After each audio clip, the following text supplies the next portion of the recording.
தக்கையின் மீது 4 கண்கள். இதன் ஆசிரியர் ச. கந்தசாமி.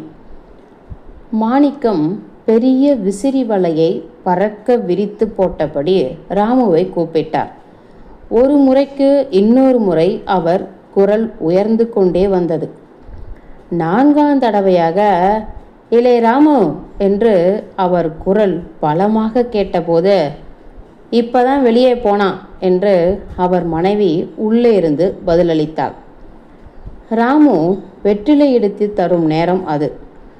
2-3 வருடமாக அவன்தான் வெற்றிலை இடித்து தருகிறான். அநேகமாக அதில் மாறுதல் ஏற்பட்டதில்லை.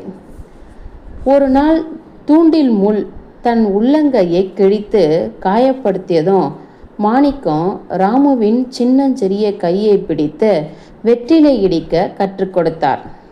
அவனோ அவர் சொன்னதையெல்லாம் காதில் போட்டுக்கொள்ளாமல் கையை அழுத்தி பிடித்து வேகமாக வெற்றிலை இடித்தான். அப்படி இடிப்பது அவனுக்கு உற்சாகமாகவும் மகிழ்ச்சியாகவும் இருந்தது. 3ஆம் நாள் உலக்கையை கையில் பிடிக்க முடியவில்லை.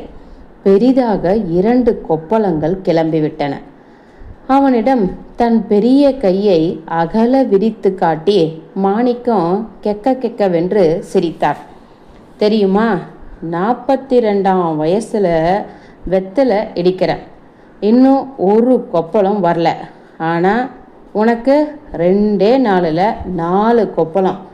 இதுக்கு தான் சொல்கிறத கேட்கணுங்கிறது என்றபடி வெற்றிலை இடிப்பதில் உள்ள சூட்சமங்களை தாழ்ந்த தொனியில் விவரித்தார்.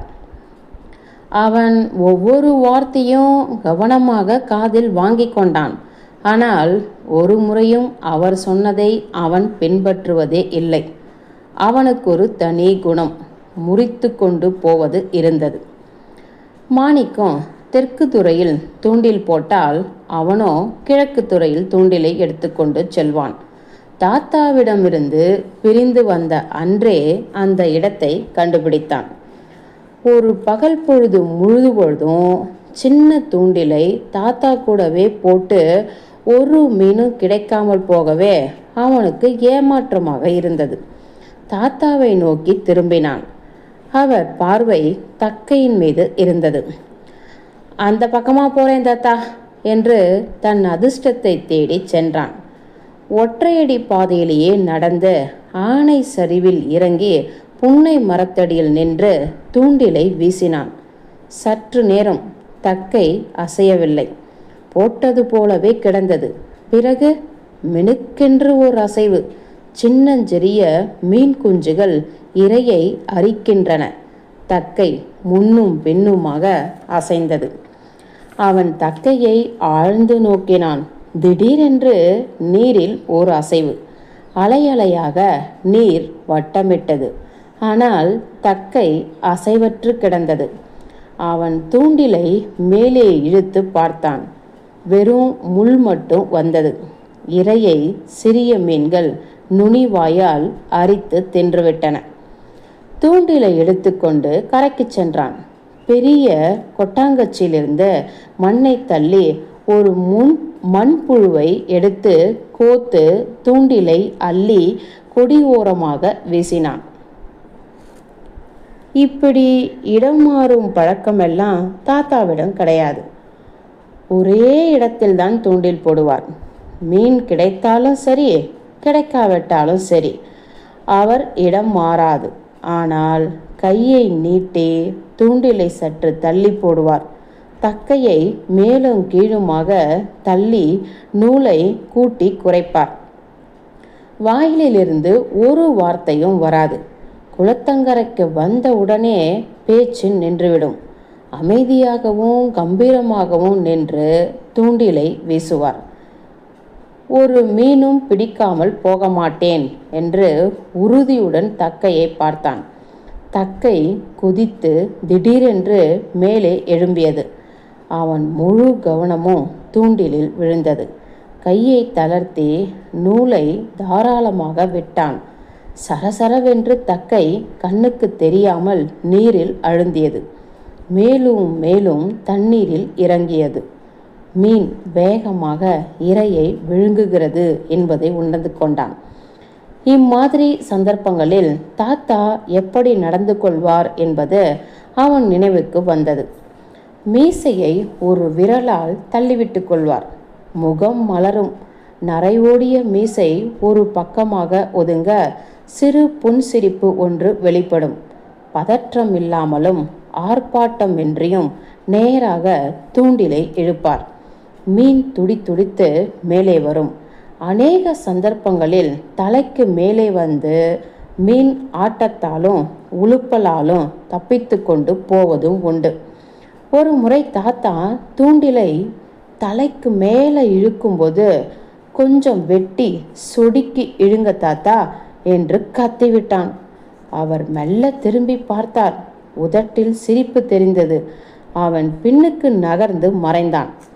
மாணிக்கம் தூண்டிலை தன் விருப்பப்படியே இழுத்தார். மேலே வந்த கெண்டை ஒரு உலுப்பு உலுப்பி துள்ளி தண்ணீரில் போய் விழுந்தது. அவன் தூண்டிலில் சிக்கிய மீன் தப்பித்து கொண்டு போக முடியாது. சாதுரியமாகவும் கவனமாகவும் இழுத்து கரைக்கு கொண்டு வந்து விடுவான். தன் தீர்மானப்படியும் விருப்பப்படியும் தூண்டிலை இழுக்கலாம். கட்டுப்படுத்த யாரும் இல்லை. ராமு தண்ணீருக்குள்ளேயே தூண்டிலை சுடுக்கி வலப்பக்கமாக இழுத்தான். ஒரு பெரிய மயிலை துடி துடித்து கரைக்கு வந்தது. தூண்டிலை கீழே போட்டுவிட்டு காய்ந்த சருகுகளின் மேல் விழுந்து குதிக்கும் மயிலையை பார்த்தான் ராமு. மனதிற்குள்ளே சந்தோஷம். தன்னந்தனியாக ஒரு மயிலையை பிடித்து விட்டான். தாத்தா தூண்டிலில் கூட எப்பொழுதாவது ரொம்ப அபூர்வமாகத்தான் மயிலை அகப்படும். நெளிந்தோடும் மயிலையின் கழுத்தை பின்பக்கமாக பிடித்து மேலே தூக்கினான். அதை பற்றி தாத்தா நிறைய சொல்லியிருந்தார். மீனிலே அது ஒரு தினுசு. வீச்சு வீச்சாக முள்ளும் மீசையும் உண்டு. முள் குத்தினால் கடுக்கும். 2-3 நாட்களுக்கு கூட சேர்ந்தார் போல கடுக்கும். கோடையில் குளத்தில் இறங்கி மீன் பிடிக்கும்போது முதன்முறையாக மயிலை அவனை கொட்டியது. வலி தாழாமல் துடி துடித்து போனான். அதிலிருந்து மயிலை மீது அவனுக்கு தனியான கவனம். அதே கவனத்தோடு மயிலையை பிடித்து தூண்டில் முள்ளை பிடுங்கினான். நீதான் பிடிச்சியா என்று கேட்டுக்கொண்டு தாத்தா அருகில் வந்தார். தாத்தாவின் கேள்விக்கு பதிலளிக்கவில்லை. குனிந்தபடியே தன் வேலையை செய்து கொண்டிருந்தான். பெரிய தூண்டில்காரனாயிட்ட நீ. மாணிக்கம் அவன் தலை மீது கை வைத்தார். ராமு சற்றே நகர்ந்தான். தாத்தா மீது திடீரென்று அவனுக்கு கோபம் வந்தது. தன்னை அழிக்க பார்க்கிறார் என்ற பயமும் கூடவே தோன்றியது. அவர் பிடியில் சிக்காமல் ஒதுங்கினான். அன்றையிலிருந்து அவன் தன்னிடமிருந்து பிரிந்து செல்வது மாதிரி மாணிக்கத்திற்கு தோன்றியது. அந்த நினைவு வந்ததுமே அவர் எரிச்சலுற்றார். இருக்கையை விட்டு விரைவாக எழுந்து வெற்றிலை பெட்டியை எடுத்துக்கொண்டு வந்து திண்ணையில் உட்கார்ந்தார். எத்தனை வெற்றிலை போட்டு எவ்வளவு சுண்ணாம்பு வைத்து இடிப்பது என்பதெல்லாம் மறந்தே போய்விட்டது. வெற்றிலை பெட்டியை ஒரு பக்கமாக தள்ளி வைத்துவிட்டு தெருவுக்கும் வீட்டுக்குமாக நடந்து கொண்டிருந்தார். சற்று நேரத்துக்கெல்லாம் ராமு அவசர அவசரமாக ஓடி வந்தான். மாணிக்கம் நிதானமாக அவனை ஏறிட்டு பார்த்தார். முற்றத்திற்கு ஓடி கையை அலம்பிக் கொண்டு வந்து வெற்றிலையை இடிக்க ஆரம்பித்தான். இடித்த வெற்றிலையை வாங்கி வாயில் திணித்து கொண்டு, செத்த முன்ன எங்கே போயிருந்த என்று கேட்டார் மாணிக்கம். அந்த பெரிய மீன்.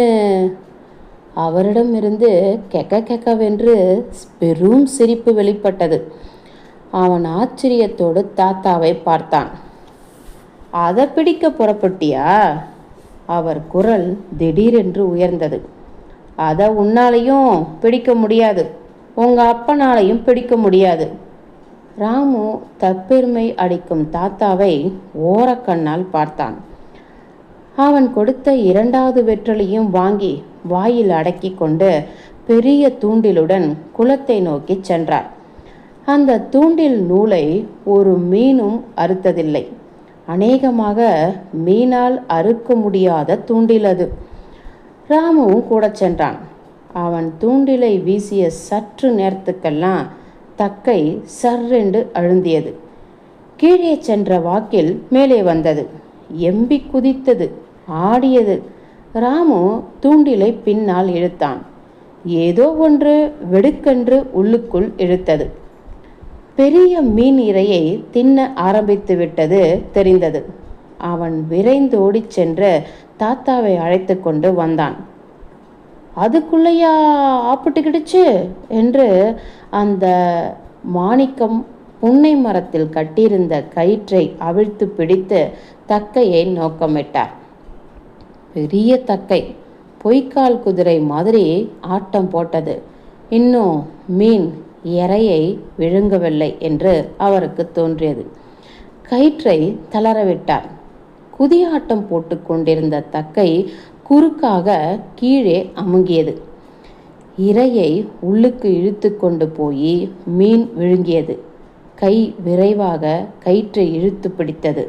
மீன் ஆத்திரத்தோடு உள்ளுக்குள் வெடுக்கு வெடுக்கென்று இழுத்தது. அனுமானம் சரிதான்.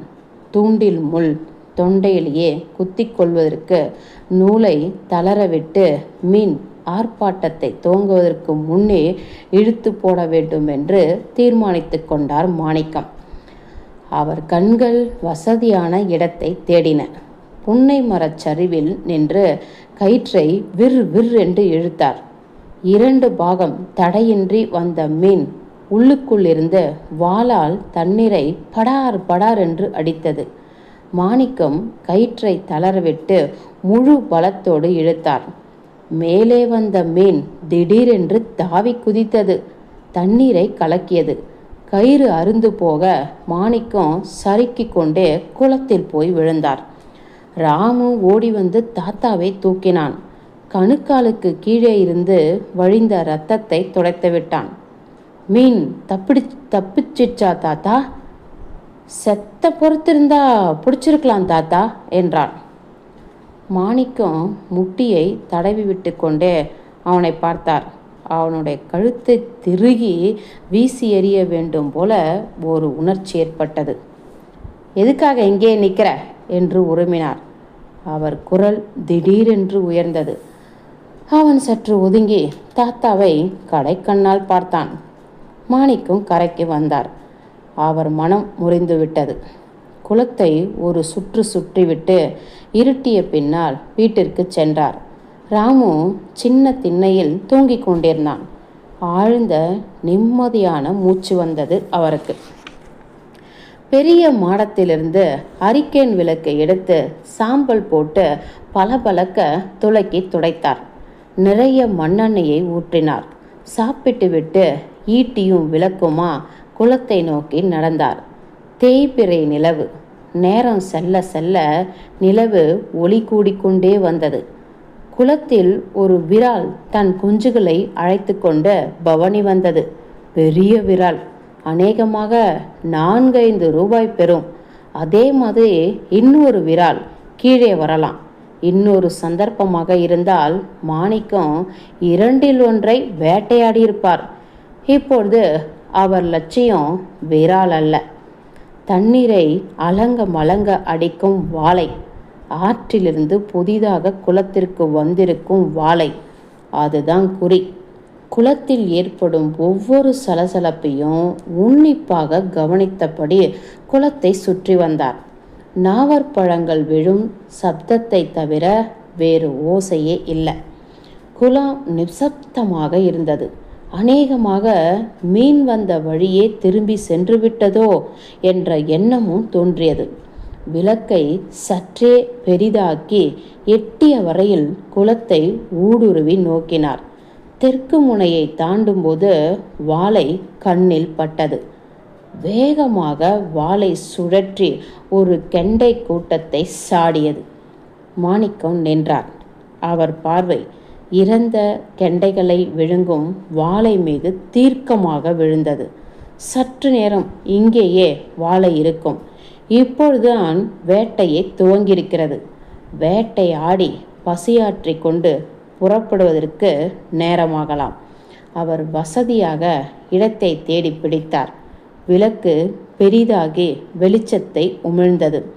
நிலவும் பளிச்சென்று இருந்தது. சரியான நேரம். வாளை இரையை அவசரமின்றி விழுங்கிக் கொண்டிருக்கிறது. 2 அடி முன்னே சென்று ஈட்டியை மேலே உயர்த்தினார். நீரில் ஒரு சுழிப்பு. எங்கிருந்தோ ஒரு பெரிய கெண்டை குறுக்காக எழும்பி பாய்ந்தது. ஈட்டி அதன் செதில்களை பேய்த்து கொண்டு சென்றது. எல்லாம் ஒரு நிமிஷத்தில் வீணாகிவிட்டது. அவர் நினைத்த மாதிரி ஒன்றும் நடக்கவில்லை. குளத்தில் இறங்கி ஈட்டியை தேடி எடுத்துக்கொண்டு கரைக்கு வந்தார். மீன் கலவரமுற்றுவிட்டது.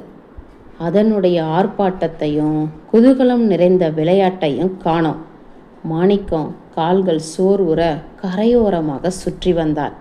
மீன் குளத்தில் இருப்பதற்கான ஒரு தடயமும் கிடைக்கவில்லை. கோழி கூவும் நேரத்தில் விளக்கும் ஈட்டியுமாக தள்ளாடிக்கொண்டு வீட்டிற்கு சென்றார் மாணிக்கம். அடுத்த நாள் வெகு நேரம் வரையில் ஒன்றும் செய்ய முடியவில்லை. பலவீனம் முற்று போனார். மனதில் ஏக்கமும் கவலையும் நிறைந்தது. மீனை பற்றி ஆத்திரம் நிறைந்த உணர்ச்சி திடீரென்று தோன்றியது. அந்த கணத்திலே எழுந்து உட்கார்ந்தார்.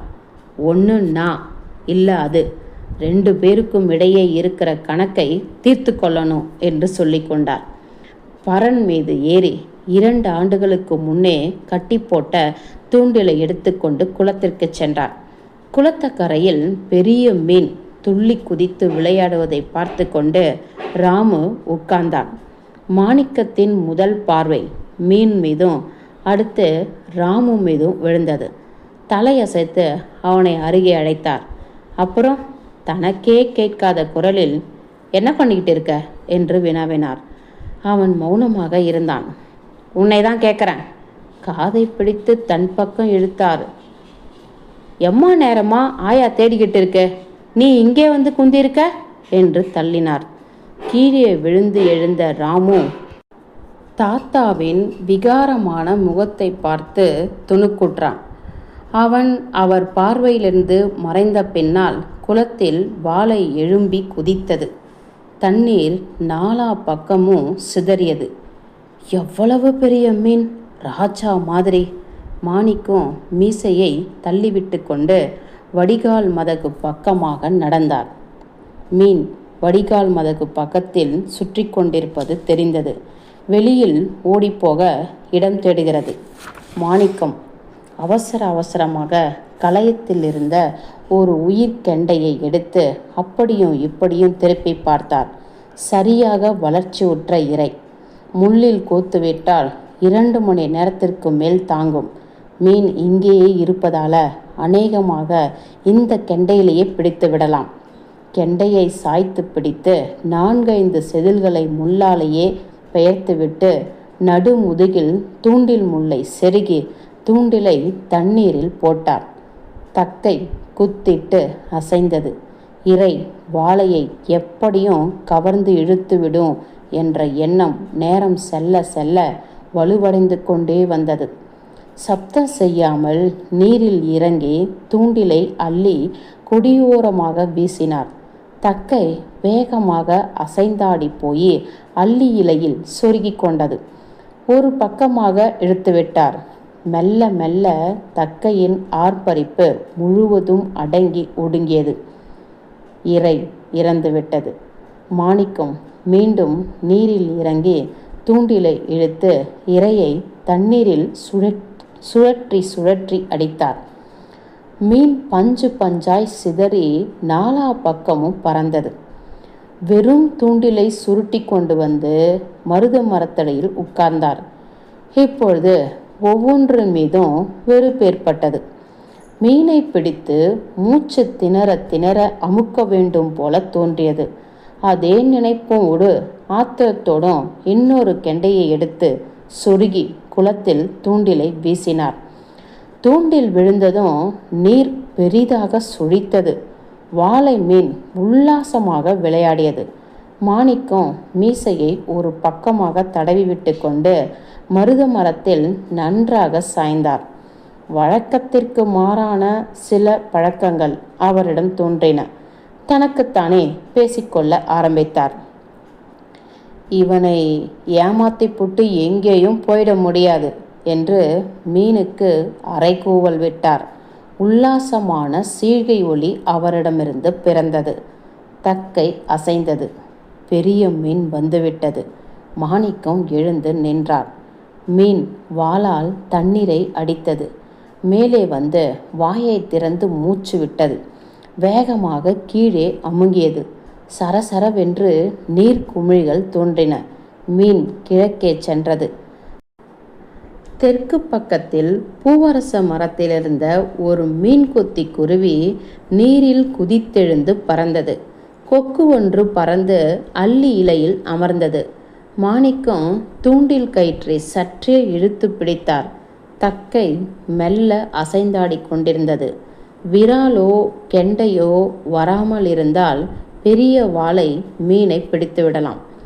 கரையேறி வடக்கு பக்கமாக நடந்து இலுப்பை மரத்தடியில் உட்கார்ந்து சுருட்டை எடுத்து பற்ற வைத்தார். சுருட்டு ஒன்றுக்கு இரண்டாக புகைத்தாயிற்று. ஆனால் குளத்தில் எவ்வித ஆரவாரமும் சுழிப்பும் இல்லை. நீர் அமைதியோடு இருந்தது. கொக்கு ஒன்று மேலே எழும்பி பறந்து சென்றது. பொழுது நிசப்தமாக அடங்கியது. மாணிக்கம் சோர்வோடு எழுந்து வீட்டிற்கு சென்றார். ராமு கண்ணியை சரிபார்த்து கொண்டிருந்தான். அதை பார்த்தவுடன், "எலே, எப்ப சொன்ன வேலை, இப்பதான் செய்றியா?" என்று உருமினார். அவன் பதிலொன்றும் சொல்லவில்லை. மௌனமாக தலை குனிந்தபடியே குதிரை மயிருக்கு எண்ணெய் தடவி சிக்கலை பிரித்து கொண்டிருந்தான். "எலே, கேட்கறது காதில் உழுவுதா?" சின்ன திண்ணைக்கு தாவி அவன் தலைமயிரை பற்றினார். அவன் தலை நிமிர்ந்தான். கண்களில் நீர் தழும்பியது. தாத்தாவின் முகத்தில் மண்ணெண்ணெயை ஊற்றி கொளுத்த வேண்டும் போல ஒரு ஆத்திர உணர்ச்சி தோன்றியது. "நேத்திலிருந்து என்ன பண்ணின?" தலையை அசைத்து மேலே தூக்கினார். "எதுக்கு அவனை போட்டு இப்படி 2 நாளாக கொல்றீங்க?" என்றாள் மனைவி. "பின்ன தரித்திரத்தை தலையில தூக்கி வச்சிருக்குவாங்களா? இப்படி அடிச்சு கொல்ல நாங்கள் நாதி இல்லாமலா போயிட்டோம்? 8 கட்டு ஜனம் உண்டு உனக்கு. மவ செத்த அன்னைக்கே தெரிஞ்சிச்சே. என்னடி சொன்ன? திருட மவளே" என்று அவள் கன்னத்தில் அறைந்தார்.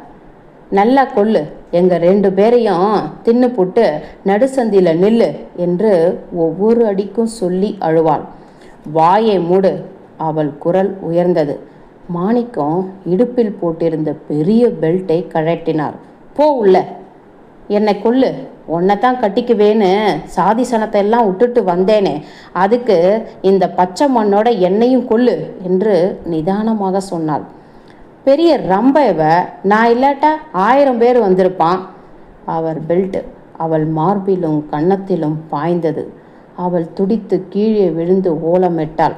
அக்கம் பக்கத்து வீடுகளிலிருந்து ஒவ்வொருவாக ஓடி வர ஆரம்பித்தார்கள். மாணிக்கம் பெல்ட்டை ராமு முகத்தில் வீசி எறிந்துவிட்டு திண்ணையில் சாய்ந்து உட்கார்ந்தார். அவளோ ஒவ்வொரு பழைய கதையையும் விஸ்தாரமாக சொல்லி அழுது கொண்டிருந்தாள்.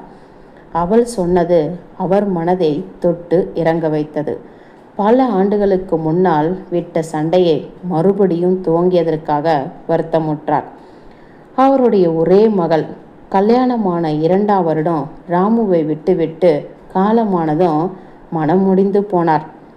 அந்த மனமுறிவின் விளைவாகவே மனைவியோடு சண்டை போடுவது நின்றது. துக்கம் பெருக பெருக கோபம் நீற்று சாம்பலானது. ஆனால் இன்றைக்கே ரொம்ப தூரம் சென்று விட்டதாக எண்ணினார். சண்டையை ஆரம்பித்திருக்க வேண்டாம் என்று தோன்றியது. மகளை பற்றி கவி புனைந்த அரற்றிக் கொண்டிருந்தாள் அவர் மனைவி. தான் உயிருக்கு உயிராக நேசித்த மகளின் நற்பண்புகள் விவரிக்கப்படுகையில் அவரால் தாழ முடியவில்லை. மெல்ல எழுந்து நடக்கலானார். கால்கள் குளத்தை நோக்கி சென்றன. குளம் அமைதியாக இருந்தது. தூண்டில் அருகில் சென்று பார்த்தார். தக்கை மட்டுமே குதி போட்டு கொண்டிருந்தது. தன்னுடைய பழக்கத்திற்கு மாறாக தூண்டிலை எடுத்து கொண்டு போய் கிழக்கே வீசினார். அது ராமு இடம். அங்குதான் அவன் தூண்டில் போடுவான். அவன் அதிர்ஷ்டத்தை சோதித்து பார்ப்பது மாதிரி தூண்டிலை வீசிவிட்டு கரையேறினார். குளம் சலிப்பு தரும் விதத்தில் அமைதியாக இருந்தது.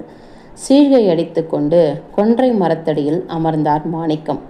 களைப்பும் சோர்வும் மிகுந்தன. சாப்பிட வேண்டும் போல தோன்றியது. என்று உருமிக்கொண்டு மரத்தடியில் சற்றே சாய்ந்தார். சற்று நேரத்துக்கெல்லாம் ஆழ்ந்த குரைட்டை ஒலி கேட்டது. கண் விழித்த போது மணி 10க்கு மேலாகிவிட்டது. சந்திர ஒளி குளத்தில் மெல்ல பரவி கொண்டிருந்தது. மாணிக்கம் வேகமாக சென்று தூண்டிலை பார்த்தார். குதித்தாடும் தக்கையை காணோம். கோரையை பிடித்து குளத்தில் இறங்கி தூண்டிலை இழுத்தார். கயிறு தடையின்றி லேசாக வந்தது. சிறு கயிறு. பாதி கயிற்றை மீன் அறுத்து கொண்டு போய்விட்டது. இப்படி சென்றது விராலா வாளையா என்பது தெரியவில்லை. இரண்டும் இல்லாமல் ஆமையாக கூட இருக்கலாம். உறுதிப்படுத்தி கூறும் தடயம் எதுவும் இல்லை. எதுவானாலும் சரி, இன்னொரு தூண்டில் போய்விட்டது. ஒருபொழுதும் நடக்காதவை எல்லாம் நடக்கின்றன. சாப்பிட்டுவிட்டு 2 உருண்டை நூலை எடுத்து ஒன்றை ஒன்று சேர்த்து முறுக்கேற்றினார். முறுக்கு ஏற ஏற நூல் தடித்தது. ஆனாலும் திருப்தி ஏற்படவில்லை. அந்த மீனை பிடிக்க அந்த நூல் கயிறு தாங்காது. கொஞ்சம் பலமாக இழுத்தால் தெரித்து அருந்துவிடும் என்று பட்டது. அப்ப கும்பகோணம் ஒரு வாட்டி போய் வரணும் என்று சொல்லிக்கொண்டே முல்லை கட்டினார். கட்டியதுமே கயிறு தாழுமா என்ற ஐயம் வந்தது. கடைசி பகுதியை 2 கைகளாலும் சுற்றி கொண்டு ஒரு வெட்டு வெட்டி இழுத்தார். கயிறு பட்டென்று தெரித்தது. சக் என்று எரிச்சலோடு விளக்கை ஊதி அணைத்துவிட்டு படுத்தார். முன்னிரவு தூண்டிலை வீசியதும் வாளை மாட்டிக்கொள்கிறது. கயிற்றை பரபரவென்று இழுக்கிறார். தடங்களின்றி மீன் வந்து கொண்டிருந்தது. ஒரே ஆனந்தம். கரைக்கு வந்த மீன் தண்ணீருக்குள் தாவி குதிக்கிறது. மாணிக்கம் எம்பி மீன் மீது உட்கார்ந்து கொள்கிறார். மீன் தண்ணீருக்குள் பாய்ந்தோடுகிறது. நீரில் மூச்சு திணறுகிறது. தாள முடியவில்லை. ஆ என்று அலறுகிறார். எல்லாம் கனவு என்றதும் மனதில் திருப்தி உண்டாகிறது. அப்புறம் படுக்க முடியவில்லை. தலையணையை சுவரில் சார்த்தி அதில் சாய்ந்து கொண்டு சுருட்டு புகைத்தார். கோழிகள் கூவின. வாங்க, அந்த வாண்டி என்ன கொண்டாந்திருக்குன்னு வந்து பாருங்க என்று அவரின் 2 கைகளையும் பிடித்து கொல்லைக்கு அழைத்து கொண்டு ஓடினாள் அவருடைய மனைவி. கிணற்றடியில் சேரும் நீரும் சொட்ட சொட்ட ராமு நின்று கொண்டிருந்தான். அவன் காலடியில் பெரிய வாளை மீன் தாடையை அசைத்து கொண்டு உயிரோடு இருந்தது. நம்ம வாண்டு எம்மா சமத்து பார்த்தீங்களா என்று அவரை இடித்து கொண்டு நின்றாள். மாணிக்கத்தின் கைகள் அவன் தோள் மீது விழுந்தது. அப்புறம் கழுத்தில் உராய்ந்து காதிற்கு சென்றது. ஆத்தா என்று அலறிக்கொண்டு ஓடி பாட்டியின் பின்னே மறைந்தான் ராமு. முற்றம்.